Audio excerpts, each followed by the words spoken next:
Importantly, and I'll come back to this, all sorts of systems of quasi-guarantees where governments got up and said, well, look, we have a really great system here and don't you worry about that, everything will be all right. The system really that prevailed in Australia, or limited guarantees where governments said, we'll insure your deposits, but only up to some relatively modest amount. Those systems failed fairly comprehensively and have, across the globe, been replaced by much more extensive guarantees. We've seen the replacement of failed markets, so large sections of the financial market on which people relied have simply disappeared altogether. In Australia, for example, leading car financiers who are overseas firms under pressure pulled out, and we had to scramble to produce some sort of backup for that. Globally, the bond insurance market, really an artefact of the regulatory system, but I'll deal with that in questions if you want, but it was something which was largely necessary for state and local governments in the US in order to issue bonds. That collapsed because the two major firms involved were engaged in speculative actions in derivatives. So we've seen governments rushing to fill in the functions of a wide range of things which the private capital markets had previously done. Massive fiscal stimulus, of course, and I would argue more is likely to be needed. I think we're likely to need in Australia another round of fiscal stimulus directed specifically at employment. In the US certainly further fiscal stimulus because as the current one is exhausted, and you know, Europe clearly is suffering from the lack of fiscal stimulus also. And finally, you know, rebuilding household balance sheets. So we had a long period, particularly in Australia, the US, other English-speaking countries, of zero or negative household saving on standard measures. All of that made feasible by rising house prices, which meant that you could save nothing and still get wealthier. That obviously has ceased to be true. Household saving has to rebound, but the only way that's going to happen if we're not going to greatly reduce consumption and investment is for governments to take on additional debt. So in effect, what we've seen, one way of viewing a large part of the process of the massive fiscal stimulus we've seen has been that governments have taken on debt. That's enabled households to maintain consumption levels and aggregate demand while still restoring savings to levels which are consistent with an ultimate return to stability. So after the crisis, we've got a 5-point agenda. First, a rebalance between the private and public sectors. We need to look at tax expenditure and public debt, savings and investment, and then specifically on financial stability and the global financial system, which seen in the 70s and particularly in the 80s as a source of discipline on governments has turned out that clearly the cure is far worse than the disease. So rebalancing the private and public sector, we've seen everywhere a big expansion in the public sector in response to the crisis. I'd argue that, and this is of course contrary to the pious hopes that are being expressed by governments, this expanded role is going to be needed permanently after the crisis. That the role of the state in risk management is going to remain larger than it was, and there's a need to expand the services sector, both in response to long-standing unmet needs, but also in aggregate general equilibrium terms. I argue that we need a substantial contraction of the financial services sector. The skilled labour that has gone into that sector needs to be reallocated to other parts of the economy, and the natural area of expansion, of services expansion, tends to be areas where the government plays an important role. Tax expenditure and public debt.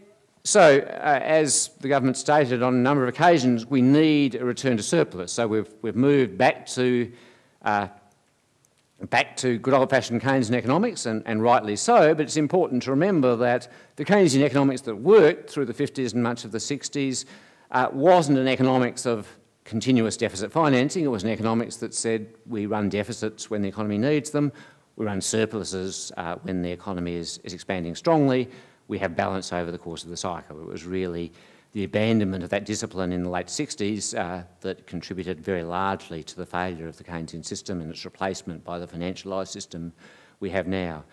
As I've said, demand for public expenditure will continue to grow. I conclude that more tax revenue is the only solution, and observe that the obstacles to higher taxes have greatly diminished.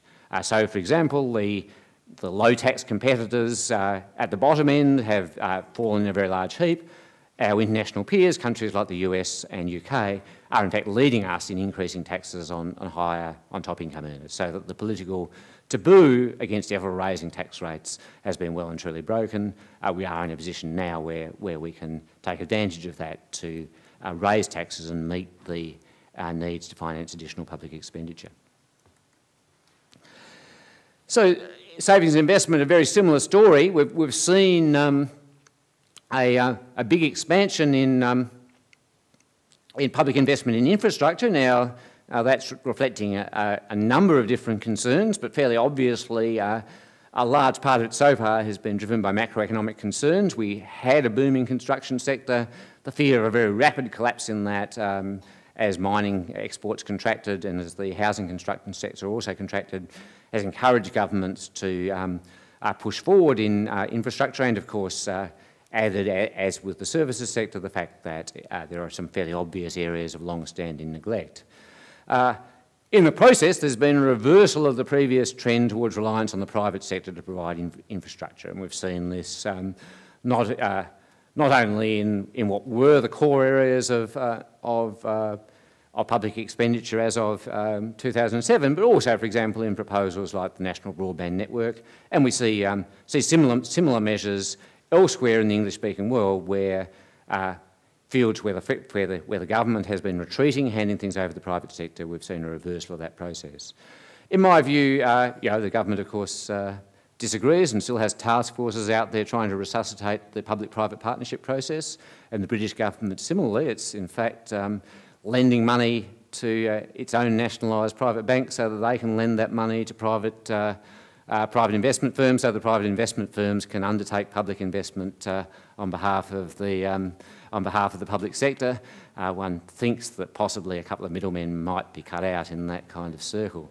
This, I guess, reflects the persistence of dead ideas.